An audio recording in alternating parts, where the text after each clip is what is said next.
Hello everyone, my name is Poonam and welcome back to my channel Smart Study with Harpi। So friends, आज का हमारा video Hindi से related है। हिंदी में बात करी जाए तो हम लोगों ने लैंग्वेज के बारे में कुछ जानकारी प्राप्ति की थी, जिसमें हम लोगों ने ये जाना था कि भाषा किसे कहते हैं, कौन कौन से अवयव उसमें पार्टिसिपेट करते हैं, जो भाषा है हमारे भारत में कितने रूपों में विद्यमान है उसके बारे में पढ़ा था। आज का जो हमारी क्लास है, जो आज का हमारा वीडियो है, वो है हिंदी भाषा का विकास कैसे हुआ, है ना। जो हिंदी प्रेजेंट टाइम पे है, क्या ऐसे ही थी या ये किसी और भाषा से निकल कर आई, है ना। सो इसके बारे में हम लोग आज बात करेंगे, ठीक है। सो चलिए फ्रेंड्स, आज का वीडियो स्टार्ट करते हैं। मैंने बहुत मोटी मोटी हेडिंग बनाई है, हिंदी भाषा का विकास, ठीक है। सो इसको पढ़ने से पहले थोड़ा सा आप कंसंट्रेट हो जाइए ना, फिर हम थोड़ा सा बेसिक बताएंगे, उसके बाद इसकी बात करते हैं, ठीक है। और जो बताएंगे वो सारी चीज़ें यहाँ पर लिखी हुई हैं, ठीक है। सो देखिए, पूरे विश्व में लगभग 3000 भाषाएं बोली जाती हैं। कितनी बोली जाती हैं? 3000 भाषाएं बोली जाती हैं। उन 3000 भाषाओं में हिंदी भी हमारी एक भाषा है जो कि शामिल है उसमें, है ना। तो कितनी बोली जाती हैं? 3000 भाषाएं बोली जाती हैं, जिसमें हमारी हिंदी भी शामिल है, ठीक है। हिंदी का जो मानक रूप होता है वो होता है ये, ठीक है। हिंदी को इस तरीके से लिखा जाता है, इसीलिए कहा जाता है जिस हिंदी में बिंदी ना हो वो हिंदी हिंदी नहीं है, है ना। क्या कहा जाता है? जिस हिंदी में बिंदी ना हो वो हिंदी हिंदी नहीं है। सो जो हिंदी का मानक रूप है वो ये है, ठीक है। और हिंदी को वियोगात्मक विशिष्ट कहा जाता है। वियोगात्मक का मतलब होता है सबसे अलग, और दूसरी चीज़ विशिष्ट मतलब सबसे विशिष्ट है, ठीक है। सो ये हुआ हिंदी का मानक रूप, और क्या कहा जाता है उसके बारे में मैंने बताया। अब देखिए, जो हिंदी हमारी है वो किस परिवार से है, हिंदी हमारी है वो किस परिवार से, ये क्वेश्चन बहुत बार पूछा गया है ना। तो हिंदी हमारे भारोपीय परिवार की भाषा है। किस परिवार की है? भारोपीय परिवार की भाषा है। अब जब भारोपीय परिवार की भाषा ये आता है तो दिमाग में ये चीज़ आती है ना, अच्छा इसका मतलब और भी परिवार है, तभी तो उन परिवारों में से एक भारोपीय भाषा परिवार है जिससे हमारी हिंदी निकल के आती है। दिमाग में आता है ना ये चीज़। हाँ, इसके अलावा भी और भाषा परिवार हैं। यदि आपके दिमाग में चीज़ आई है तो बिल्कुल सही आई है। क्यों? क्योंकि भारोपीय भाषा परिवार के अलावा और भी भाषा परिवार हैं। तो जो हमारी हिंदी है वो किस भाषा परिवार से है? तो वो है भारोपीय भाषा परिवार, ठीक है।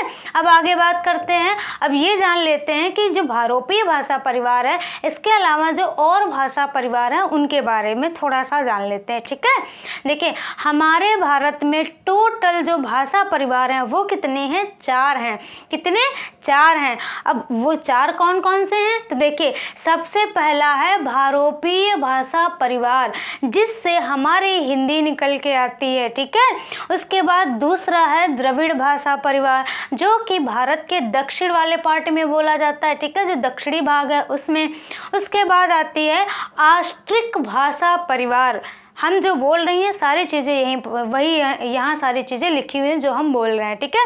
सबसे पहला मैंने बताया भारोपीय भाषा परिवार, दूसरा कौन सा है? द्रविड़ भाषा परिवार, तीसरा कौन सा है? आष्ट्रिक भाषा परिवार, और चौथा कौन सा है? वो है चीनी तिब्बती भाषा परिवार। क्या है?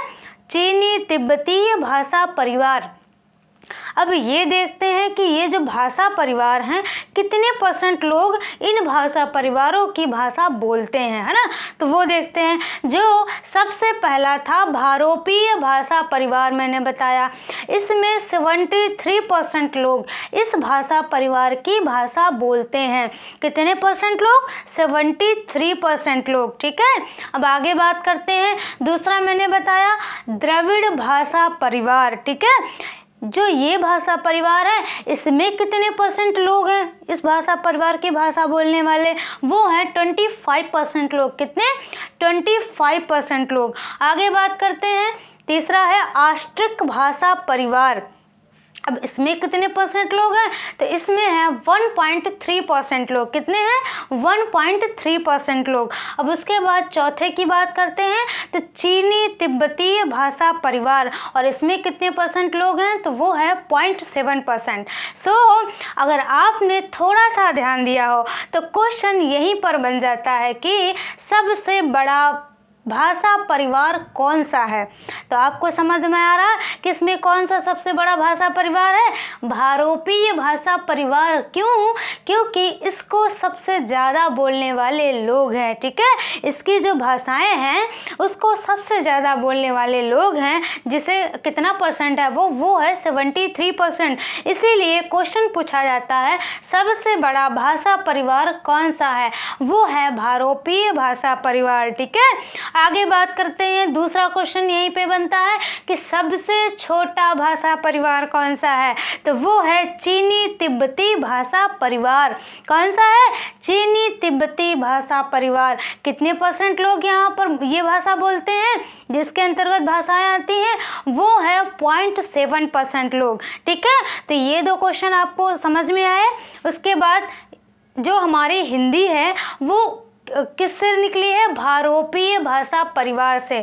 सो हमें यहाँ पे भारोपीय भाषा परिवार पढ़ना है। ठीक है, इनके बारे में थोड़ा सा नॉलेज रखने के लिए मैंने यहाँ पर लिख दिया ताकि हमें पता हो। फ्रेंड्स थोड़ा सा डीप है, लेकिन मैं बता रही हूँ कि आप जब पूरा पढ़ेंगे ना कि हिंदी जो हमारी भाषा है ये कहाँ से निकली है, और साथ में इसके साथ साथ जो उपभाषाएं हैं और उपभाषाओं से जो बोलियाँ निकली हैं, टोटल 18 बोलियाँ। देखिए फ्रेंड्स, यहाँ पे बिल्कुल ये कंफ्यूज ना हो कि 17 बोलियाँ। यदि आप गूगल पे सर्च करेंगे तो वहाँ पे 17 मिलेंगी, लेकिन एनसीईआरटी 18 है। ठीक है, एनसीईआरटी से हम बता रहे हैं 18 बोलियां हैं। यदि 18 ऑप्शन में ना हो तो आप 17 मार सकते हैं। और वो 18 कहाँ से निकली हैं, हम सारी चीज़ें आपको बताएंगे और कोशिश करेंगे कि मैप के थ्रू आपको तैयार हो जाए। आपको रटने की ज़रूरत नहीं पड़ेगी यदि आप कंटिन्यू लगे रहेंगे। थोड़ा सा डीप है, लेकिन डीप के साथ जो नॉलेज मिलेगा ना आपको बेहतरीन मिलेगा, बहुत ही अच्छा लगेगा। उम्मीद करती हूँ इस चीज़ को। यदि आपको अच्छा लगे तो लाइक का बटन दबाना बिल्कुल ना भूलें। यदि आप चैनल पर नए हैं तो चैनल को सब्सक्राइब करना बिल्कुल ना भूलें। अपने दोस्तों के साथ शेयर करना भी बिल्कुल ना भूले। कमेंट करके ज़रूर बताना है। ठीक है, यदि आज का हमारा वीडियो अच्छा लगा हो। ठीक है, अब हम आगे बात करते हैं। देखिए मैंने बताया अब हम लोग को पढ़ना क्या है, भारोपीय भाषा परिवार की बात करनी है। ठीक है, ये चीज़ आपको समझ में आई होगी। सबसे बड़ा कौन सा भाषा परिवार है? भारोपीय भाषा परिवार। दूसरा है सबसे छोटा कौन सा है? वो है चीनी तिब्बती भाषा परिवार। ठीक है, अब आगे बात करते हैं भारोपीय भाषा परिवार की। तो देखिए जो भारोपीय भाषा परिवार है, इसमें अगर हम भारोपीय को तोड़ते हैं तो दो शब्दों से मिलकर बना है। पहला कौन सा है? भारत, और दूसरा है यूरोप, है ना। इसको अगर हम तोड़ेंगे, एक बार ध्यान से देखिए, भारोपीय को यदि आप तोड़ेंगे तो दो शब्दों से मिलकर बना है। ये कौन कौन सा? भारत और यूरोप, यानी इसको हम इंडो यूरोपियन बोल सकते हैं। इंडो मतलब ये इंडिया हो गया, और ये यूरोप यहाँ के लोग, है ना। सो इसको क्या बोलेंगे? Indo European. ठीक है, अब दिमाग में आता होगा कि ये कौन है, इंडो यूरोपियन कौन है। तो देखिए इंडो यूरोपियन आर्य थे। ठीक है, कौन से थे? कौन थे ये लोग? आर्य थे। अब आर्य अगर आपको ना समझ में आए तो मैंने हिस्ट्री में वैदिक संस्कृति पढ़ा है। ठीक है, आप वहाँ जाकर सारी चीज़ें देख सकते हैं, लेकिन वहाँ अगर नहीं भी देख सकते कोई बात नहीं। ठीक है, आप देखना चाहते हो तो देखिए, वरना मैं यहाँ सारी चीज़ें खुद ही क्लियर करूँगी। ठीक है, देखिए इंडो यूरोपियन कौन थे? तो वो थे आर्य। ये कहाँ से आए थे? ये आए थे मध्य एशिया से। कहाँ से आए थे? मध्य एशिया से आए थे। हमारे भारत में जो दूसरी सभ्यता का विकास होता है वो होता है वैदिक सभ्यता का विकास। और वैदिक सभ्यता को जो रिलेटेड थी, जिससे वो किससे रिलेटेड थी? तो वो थी आर्यों से रिलेटेड। ठीक है, आर्य का मतलब होता है श्रेष्ठ। ठीक है, आर्य का मतलब क्या होता है? श्रेष्ठ होता है। सो इंडो यूरोपियन कौन थे? तो वो थे आर्य। ये कहाँ से आए थे? ये आए थे मध्य एशिया से। कहाँ से आए थे? मध्य एशिया से। और ये मध्य एशिया से आए थे, ये किसने बताया इस चीज़ को? वो बताया था मैक्स मूलर ने। किसने बताया था? मैक्स मूलर ने बताया था कि ये मध्य एशिया से आए थे। देखा जाए वैसे आर्यों के मतलब किस स्थान से आए थे, कहाँ के निवासी थे, इस चीज़ में मतभेद है, लेकिन सबसे जो सर्वसम्मत वाला स्थान बताया गया है वो है मध्य एशिया, जिसमें काफ़ी इतिहासकार सहमत है इससे, इसलिए हम मध्य एशिया ही लेकर चलते हैं। ठीक है, अब आगे बात करते हैं। मैंने बताया कि जो आर्य थे वो कहाँ से आए थे? मध्य एशिया से आए थे। मध्य एशिया से आए थे तो कहाँ आए थे? तो हमारे भारत में आए थे। भारत में आए थे तो रुके कहाँ थे ये? तो भारत में आकर ये पंजाब, हरियाणा और अफ़गानिस्तान की सीमा पर। अब ये दिमाग में आज के भारत से मत लगाना है, क्योंकि तब हमारा कोई भारत का डिवीज़न वगैरह नहीं हुआ था कि नहीं पाकिस्तान, अफ़गानिस्तान सब अलग अलग रहे हो, तब तो एक ही में थे ना। ये तब की बात है। सो देखिए, जो मध्य एशिया से कौन आया था? आर्य आए थे। कहाँ आए? भारत में। कहाँ ठहरे भारत में? तो भारत के उत्तर में देखा जाए हरियाणा और पंजाब और इधर अफ़गानिस्तान। ठीक है, अफ़गानिस्तान के सीमावर्ती क्षेत्रों में आकर ठहरे थे। वही चीज़ मैंने यहाँ लिखा है कि भारोपी भाषा परिवार को अगर हम तोड़ेंगे तो आएगा भारत प्लस यूरोप से मिलकर बना है ना, जिसे एंडो यूरोपियन कहते हैं। एंडो यूरोपियन भी लिख सकते हैं। ये कौन थे? तो ये थे आर्य। ये कब आए थे हमारे भारत? तो ये आए थे 1500 ईसा पूर्व में। कब आए थे? 1500 ईसा पूर्व में। और आकर ये मतलब ये कहाँ से आए थे? मध्य एशिया से आए थे। आकर हमारे भारत में कहाँ ठहरे? पंजाब, हरियाणा, अफगानिस्तान के सीमावर्ती क्षेत्रों में। ठीक है, तो ये वाला सारा पोर्शन आपको समझ आया होगा। अब देखिए हम आगे बात करते हैं। जो ये आर्य थे ना, ये अब संचार के माध्यम के लिए जिस भाषा का प्रयोग किया, इन आर्यों ने, ये आर्य कब आए? 1500 ईसा पूर्व में आए। ठीक है, जो ये आर्य थे इन्होंने संचार के माध्यम के लिए जिस भाषा का प्रयोग किया वो थी भारतीय आर्य भाषा। क्या थी? भारतीय आर्य भाषा। अब आपके दिमाग में ये नहीं आना चाहिए कि इनकी भाषा संस्कृत थी, अभी हम बताएंगे वो चीज़, लेकिन हम हिंदी के विकास की बात कर रहे हैं ना, तो किस तरीके से इसका विकास हुआ पूरा डिटेल में पढ़ेंगे, है ना। तो देखिए मैंने बताया कि जो आर्य थे इन्होंने संचार के माध्यम के लिए जिस भाषा का प्रयोग किया वो थी भारतीय आर्य भाषा। वही चीज़ मैंने यहाँ लिखा है कि जब आर्य भारत आए तो संचार के माध्यम के लिए जिस भाषा को चुना वो कौन सी थी? वो थी भारतीय आर्य भाषा। अब देखिए, अब आर्यों की जो भाषा रही होगी वही यहाँ पर मैं बताने वाली हूँ। ठीक है, देखिए जो भारतीय आर्य भाषा है उसको हम काल के आधार पे डिवाइड करेंगे। ठीक है, काल के आधार पे उसको क्या करेंगे? विभाजन करेंगे। कितने प्रकार का विभाजन होगा? 3 प्रकार का। पहला है प्राचीन भारतीय आर्य भाषा। पहला कौन सा है? प्राचीन भारतीय आर्य भाषा। दूसरा कौन सा है? मध्यकालीन भारतीय आर्य भाषा। और तीसरा है आधुनिक भारतीय आर्य भाषा। ठीक है, तो कितने टाइप से मैंने काल के आधार पे डिवाइड किया? पहला मैंने डिवाइड किया प्राचीन भारतीय आर्य भाषा, दूसरा मैंने डिवाइड किया मध्यकालीन भारतीय आर्य भाषा, और तीसरा मैंने डिवाइड किया आधुनिक भारतीय आर्य भाषा। अब इनका टाइम देख लेते हैं। सबसे पहले ये भारत कब आए थे? मैंने बताया 1500 ईसा पूर्व में ये भारत आए थे। ठीक है, अब देखिए जो पहला है प्राचीन भारतीय आर्य भाषा, इसके बारे में पढ़ते हैं। इसका जो टाइम पीरियड है वो है 1500 से 500 ईसा पूर्व। 1500 ईसा पूर्व से 500 ईसा पूर्व। कितना मैंने बताया? 1500 ईसा पूर्व से 500 ईसा पूर्व इसका टाइम पीरियड है। किस काल का?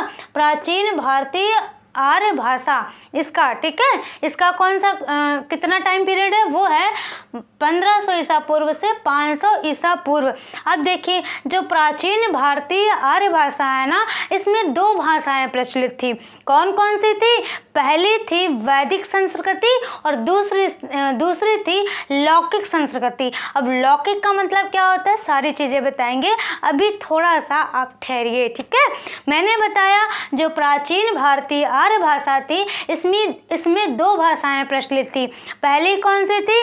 पहली थी वैदिक संस्कृति। अब ये वैदिक संस्कृति थी, ये क्या है ये समझते हैं। देखिए पहले इसका टाइम पीरियड देख लेते हैं। जो वैदिक संस्कृति थी ये 1500 से, ये कहाँ से कहाँ तक है, 1500 से 500, ये दोनों एक दूसरे में मतलब डिवीज़न इनका भी होगा कि ये जो वैदिक संस्कृति थी ये कब से लेकर कब तक चली और क्यों चली, ये भी बताएंगे। देखिए वैदिक संस्कृति जो थी वो 1500 से लेकर 1000 ईसा पूर्व तक चली। कब तक? 1500 ईसा पूर्व से लेकर 1000 ईसा पूर्व तक चली। और ये जो वैदिक संस्कृति थी ये वेदों में प्रयुक्त की जाने वाली संस्कृति को क्या कहते थे? वैदिक संस्कृति कहते थे। कौन सी संस्कृति थी ये? वेदों में प्रयुक्त की जाने वाली संस्कृति थी और ये बहुत ही क्लिष्ट थी, बहुत ही कठोर थी। जो आम लोग थे इसको पढ़ ही नहीं पाते थे और वैदिक जो संस्कृति है इसको पढ़ने के लिए विद्वान लोगों को बुलाया जाता था, पंडित लोगों को बुलाया जाता था। जो वैदिक संस्कृति थी ये क्या थी? बहुत ज़्यादा कठिन थी, है ना। तो ये जो आम जन लोग थे वो इसको मतलब समझ ही नहीं पाते थे। समझ क्या, जब पढ़ ही नहीं पाते, समझने की कोई बात ही नहीं, है ना। तो वो पढ़ नहीं पाते थे इसको। तो देखिए ये वो जब इसको पढ़ नहीं पाते थे तो हुआ क्या, उसके बाद बताएंगे। उससे पहले ये जान लेते हैं कि जो वैदिक संस्कृति थी इसे छांदस भी कहा गया। क्या कहा गया? छांदस कहा गया। यहाँ मैंने लिखा है छांदस, ठीक है। क्यों कहा गया? इसमें छंदों का प्रयोग किया गया, वो भी संस्कृत में किया गया। यहाँ ऐसे ही संस्कृत नहीं समझ आ रही थी, ऊपर से उसमें छंद प्रयोग किया गया जो कि संस्कृत में और भी बेड़ा गर्क, है ना। तो समझ रहे हैं इस चीज को। वैदिक संस्कृति को छांदस भी कहा गया। अब देखिए ये इतनी क्लिष्ट थी कि जो आम जनमानस के लोग थे उनको ये समझ ही नहीं आती थी, वो पढ़ ही नहीं पाते थे। इसको पढ़ने के लिए विद्वान लोगों को बुलाया जाता था। तो देखिए हुआ क्या कि जो पाणिनि थे उन्होंने किसकी रचना करी? अष्टाध्यायी की रचना करी, ठीक है। और अष्टाध्यायी है क्या? तो संस्कृत का प्रथम व्याकरण ग्रंथ है, ठीक है। जो किसने इसे लिखा है? तो पाणिनि ने लिखा।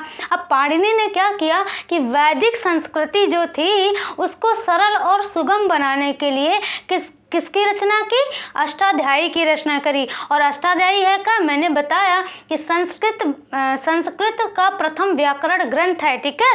संस्कृत का प्रथम व्याकरण ग्रंथ कौन सा है? वो है अष्टाध्यायी, ठीक है। और अष्टाध्यायी पूरी तरीके से संस्कृत व्याकरण को समर्पित है, ठीक है।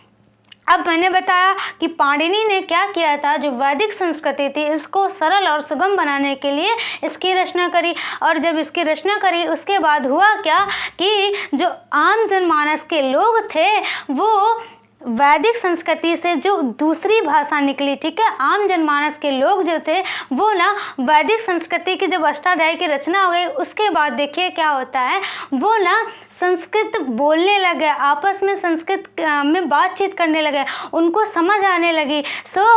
जब उनको संस्कृत समझ आने लगी वो संस्कृत सीखने लगे तो दूसरी भाषा का विकास हुआ जिसे क्या कहा गया? लौकिक संस्कृति कहा गया। अब लौकिक का मतलब आपको समझ में आया? लौकिक का मतलब होता है आम जनमानस, ठीक है। और संस्कृति लगा है यानी आम जनमानस की संस्कृति को क्या कहा जाता था? भाषा है ये सारी, मैंने यहाँ भाषा नहीं लिखा लेकिन ये सारी भाषा है, ठीक है।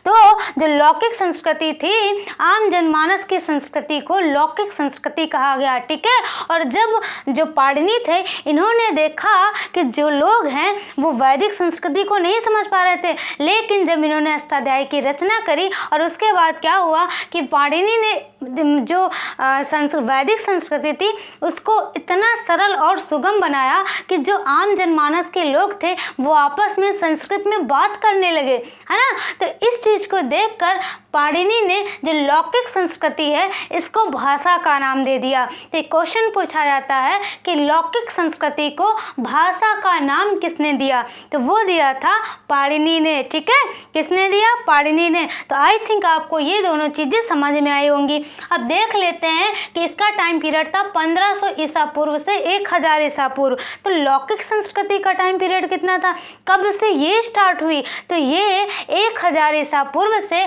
500 ईसा पूर्व। ये पूरा टाइम पीरियड कंप्लीट हो गया।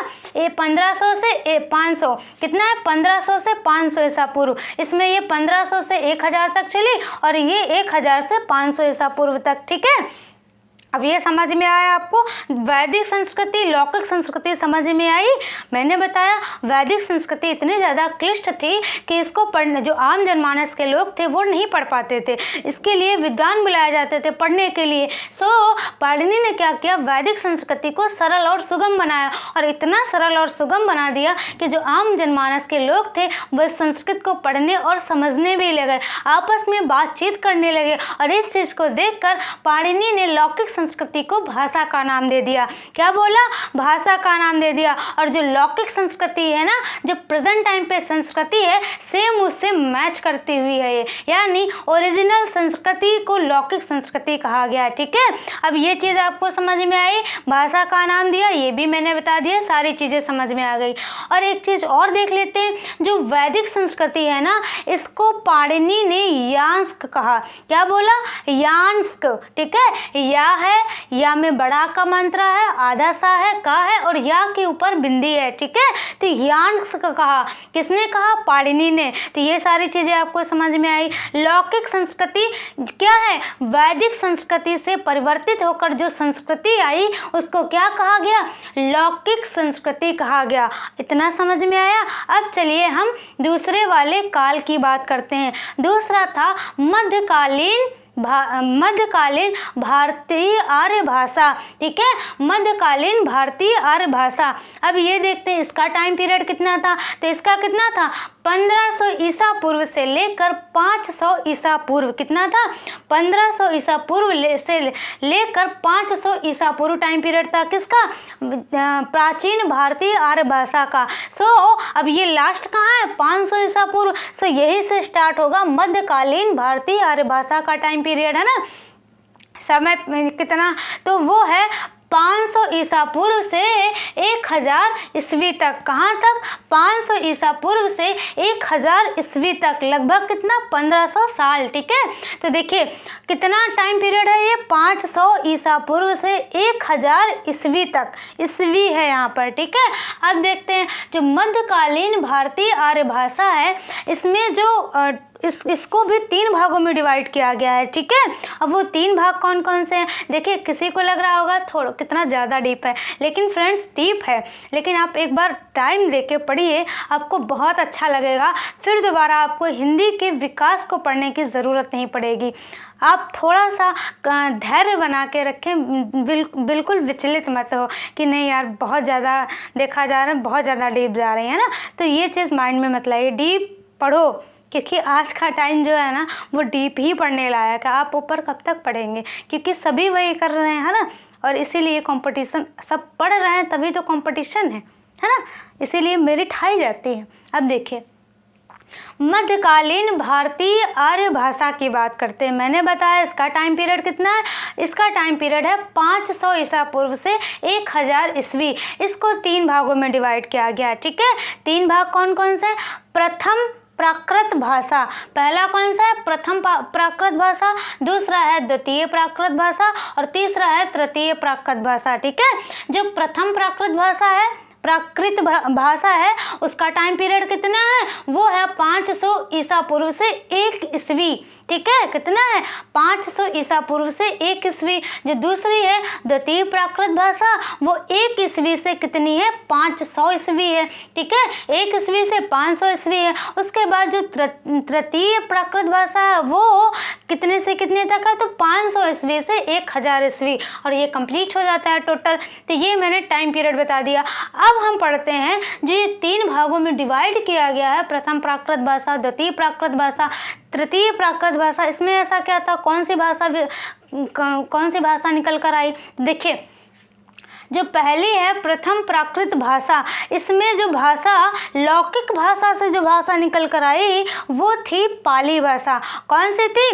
पाली भाषा। ठीक है, ये चीज़ आपको समझ में आई। जैसे मैंने बताया, वैदिक संस्कृति से जो परिवर्तित होकर जो भाषा निकली उसे कहा गया लौकिक संस्कृति। इसे भाषा का नाम किसने दिया? वो दिया था पाणिनि ने। ठीक है, और जो लौकिक संस्कृति थी, इस लौकिक संस्कृति जो भाषा थी, इससे जो भाषा निकल के आई वो थी पाली भाषा। कौन सी? पाली भाषा। और जो पाली भाषा थी ये हमारे देश की सर्वप्रथम राजभाषा थी। क्वेश्चन पूछा जाता है कि हमारे देश की सबसे पहली सर्वप्रथम राजभाषा कौन सी थी? तो वो है पाली भाषा। कौन सी? पाली भाषा। अब आगे देखते हैं, पाली भाषा जो है सबसे ज़्यादा बौद्धों को द्वारा प्रयोग की गई, यानी बौद्ध धर्म इसी 483 ईसा पूर्व देखा जाए तो गौतम बुद्ध का जन्म हुआ था, है ना।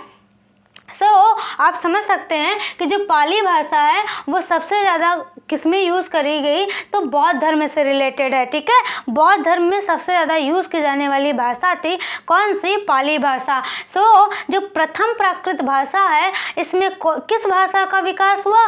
वो हुई थी पाली भाषा। किससे आई थी? लौकिक संस्कृति से आई थी। अब देखिए, अब दूसरी बात करते हैं, द्वितीय प्राकृत भाषा की बात करते हैं। जो द्वितीय प्राकृत भाषा है इसमें किस भाषा का विकास हुआ? तो इसमें हुआ था प्राकृत भाषा का, और जिसे अर्धमगधी के नाम से भी जाना जाता है। प्राकृत भाषा या अर्धमगधी के नाम से जाना जाता है। अब ये कहाँ से आई? तो ये जो पाली भाषा है इसी से निकल कर आई थी। कौन सी? अर्धमगधी या फिर क्या बोलेंगे इसको? प्राकृत भाषा बोलेंगे। ठीक है, और जो ये भाषा है ये किसके द्वारा सबसे ज़्यादा यूज़ करी गई? वो था जैन धर्म। ठीक है, जैन धर्म की जो भाषा थी वो अर्धमगधी या फिर प्राकृत भाषा थी। आपने इस चीज को पढ़ा होगा। अब आगे बात करते हैं, जो तृतीय प्राकृत भाषा है इसके अंतर्गत किस भाषा का विकास हुआ? तो इसके अंतर्गत जिस भाषा का विकास हुआ वो है अपभ्रंश। कौन सी? अपभ्रंश भाषा का विकास हुआ। ठीक है, और ये भाषा कहाँ से निकली? तो प्राकृत भाषा या अर्धमगधी जो है इसी से निकल कर आई। कौन सी भाषा? वो आई अपभ्रंश। ठीक है, कौन सी भाषा निकल कर आई? अपभ्रंश निकल कर आई। अब देखिए क्वेश्चन, देखिए क्या पूछा। अपभ्रंश का मतलब होता है परिवर्तन। क्या होता है? परिवर्तन। तो देखिए क्वेश्चन पूछा जाता है कि अब एक चीज़ और देख लेते हैं, जो अपभ्रंश भाषा है ना इसी से निकल कर आई हिंदी, और हिंदी के साथ हिंदेतर भाषा। हिंदेतर मतलब हिंदी की इतर भाषा। इतर मतलब जो हिंदी जिसमें मतलब हिंदी का ज़्यादा प्रयोग ना हो, मतलब कहने का मतलब हिंदी उसको नहीं कहेंगे। ठीक है, अब ये सारी चीज़ें हम आगे बताएंगे। देखिए जो अपभ्रंश भाषा है इसी से निकल कर आई हमारी हिंदी। ठीक है, और हिंदी के साथ साथ हिंदेतर भाषा भी निकल कर आई। हिंदेतर भाषा का मतलब क्या हुआ? हिंदी के इतर। ठीक है, अब ये कौन सी भाषाएं हैं? टोटल 6 भाषाएं हैं जिनको हम आगे बताएंगे। ठीक है, आपको समझ में आया कि अपभ्रंश भाषा से किस भाषा का विकास हुआ? हिंदी का हुआ। और अपभ्रंश भाषा से ही एक और भाषा का विकास हुआ जिसका नाम है अवहट्ट। कौन सा नाम है? अवहट्ट भाषा नाम है। ठीक है, तो देखिए क्वेश्चन पूछा जाता है कि अपभ्रंश, मैंने बताया अपभ्रंश का मतलब क्या है? परिवर्तन। ठीक है, तो क्वेश्चन पूछा जाता है अपभ्रंश किसे कहा जाता है? क्वेश्चन पूछा जाता है अपभ्रंश किसे कहा जाता है? परिवर्तन का परिवर्तन किसे कहा जाता है? तो वो है अवभट्ट भाषा। कौन सी? अवभट्ट भाषा। अवभट्ट ने अवहट्ट भाषा है। ठीक है, कौन सी? अवहट्ट भाषा। ठीक है, अब और क्वेश्चन देखिए क्या पूछा जाता है। पाली जो है, पाली की अपभ्रंश भाषा कौन सी है? वो है प्राकृत भाषा। और प्राकृत की अपभ्रंश भाषा कौन सी है? तो वो है अपभ्रंश। ठीक है, प्राकृत की जो अपभ्रंश है, प्राकृत का अपभ्रंश कौन सा है? अपभ्रंश है। प्राकृत का अपभ्रंश अपभ्रंश भाषा है और अपभ्रंश का अपभ्रंश अवहट्ट है। ठीक है, अवहट्ट। सो ये क्वेश्चन आपको समझ में आया। अगर पाली का अपभ्रंश पूछा जाए तो वो प्राकृत है, प्राकृत का अपभ्रंश पूछा जाए तो वो अपभ्रंश है, और अपभ्रंश का अपभ्रंश पूछा जाए तो वो है अवहट्ट। और जो अपभ्रंश है इसी से किसका निर्माण हुआ? हमारी हिंदी का निर्माण हुआ। हिंदी के साथ साथ हिंदेतर भाषा का भी निर्माण हुआ, और वो हिंदी के जो इतर हैं भाषा वो कौन सी हैं वो हम नेक्स्ट वीडियो में बात करेंगे।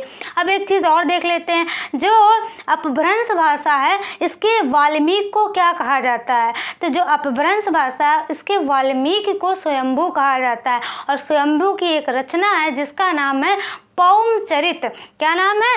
पौमचरित, जिसमें हमारे पुरुषोत्तम श्री राम के चरित्र का वर्णन है। ठीक है, किसका वर्णन है? हमारे पुरुषोत्तम श्री राम के चरित्र का वर्णन है। ठीक है, सो मैंने बताया, यहाँ मैंने लिख रखा है कि जो अपभ्रंश है इसके वाल्मीकि को क्या कहा जाता है? तो इसके वाल्मीकि को स्वयंभू कहा जाता है, और स्वयंभू की जो रचना है वो कौन सी है? वो है पौमचरित। ठीक है, जिसमें किसके चरित्र का वर्णन है? तो श्री राम का। ठीक है, सो ये सारी चीज़ें मैंने सब बता दी हैं। अब देखिए फ्रेंड्स, अब ये यहाँ तक हो गया। मैंने इसके टाइम पीरियड को बताया 500 ईसा पूर्व से 1000। तो ये मध्यकालीन भारतीय आर्य भाषा जो थी ये समाप्त हुई। अब आता है आधुनिक भारतीय आर्य भाषा। ठीक है, इसके बारे में हम नेक्स्ट वीडियो में बात करेंगे। यहाँ तक आपको ये समझ में आया होगा कि जो हिंदी है वो निकली किससे है। देखिए, अगर क्वेश्चन ये पूछा जाए कि हिंदी की जननी कौन सी है, वो है संस्कृत भाषा। कौन सी? संस्कृत भाषा। ठीक है, और इसके बाद अगर क्वेश्चन ये पूछा जाए कि हिंदी का विकास किससे हुआ, तो वो है अपभ्रंश भाषा। कौन सी? अपभ्रंश भाषा। ठीक है, विकास और जननी दोनों में डिफरेंस है। जैसे हम कहें हमारी जननी कौन है, तो हमारी माता श्री है ना, हमारी माता श्री हमारी जननी है, लेकिन हमारा विकास किसके थ्रू हुआ? वो हुआ गुरुओं के माध्यम से। तो विकास और जननी दोनों में डिफरेंस है। ठीक है, आपको समझ में आया। अगर पूछा जाए हिंदी की जननी कौन है, वो है संस्कृति। अब कैसे संस्कृत जो है उससे हुआ, यहाँ से समझ में आया ना। वैदिक संस्कृति, लौकिक संस्कृति, उसके बाद पाली, फिर प्राकृत भाषा आई, प्राकृत के बाद फिर यहाँ पर अपभ्रंश आया, अपभ्रंश के बाद तब हिंदी का निर्माण हुआ, यानी हिंदी का विकास हुआ। सो हिंदी का विकास किससे हुआ? तो अपभ्रंश से हुआ। तो दो चीज़ें आपको यहाँ पर अच्छे से समझ में आई होंगी। ठीक है, तो ये था हमारा आज का वीडियो, जिसमें जो 3 कालों में हमने डिवीज़न किया, प्राचीन भारतीय आर्य भाषा, मध्यकालीन आर्य भाषा, यहाँ तक की बात करिए। ठीक है, उसके बाद जो आधुनिक भारतीय आर्य भाषा, इसके बारे में हम नेक्स्ट वीडियो में बात करेंगे, और इसके साथ साथ हम आपको बताएंगे कि टोटल जो उपभाषाएं कितनी हैं, भाषा हिंदी कैसे निकली वो तो समझ में, हिंदी की कौन कौन सी उपभाषाएं हैं, उपभाषाओं से उपभाषा को उपभाषा क्यों कहा गया, कैसे कोई भी भाषा उपभाषा बन जाती है ना। उसके बाद उपभाषा से जो बोलियां निकली हैं टोटल 18, वो कौन कौन सी हैं, किस भाषा से निकली हैं, सारी चीज़ें डिटेल में बताएंगे, बहुत ही अच्छे से बताएंगे। और ये क्वेश्चन तो पूछा ही जाता है किसी भी एग्ज़ाम में हो, किसी पर्टिकुलर एग्जाम की मैं बात नहीं कर रही हूँ, हर एक एग्जाम में पूछा जाता है, देखा जाए तो, है ना। बोलियां तो पूछी ही जाती हैं। सो इस चीज़ के बारे में हम नेक्स्ट वीडियो में बात करेंगे। ठीक है, सो आज का वीडियो एक बार जो मैंने सारी चीज़ें बताई क्विकली रिवाइज करते। देखिए, मैंने बताया विश्व में लगभग कितनी भाषाएं बोली जाती हैं? 3000, जिनमें हमारी हिंदी भी शामिल है। हिंदी का जो मानक रूप है बिंदी वाला है, बिना बिंदी के हिंदी नहीं है ना, लेकिन हम लोग क्या करते हैं, हिंदी को वो आधा ना लगाकर ही लिखते हैं ना। अब देखिए आगे, जो हिंदी है हमारी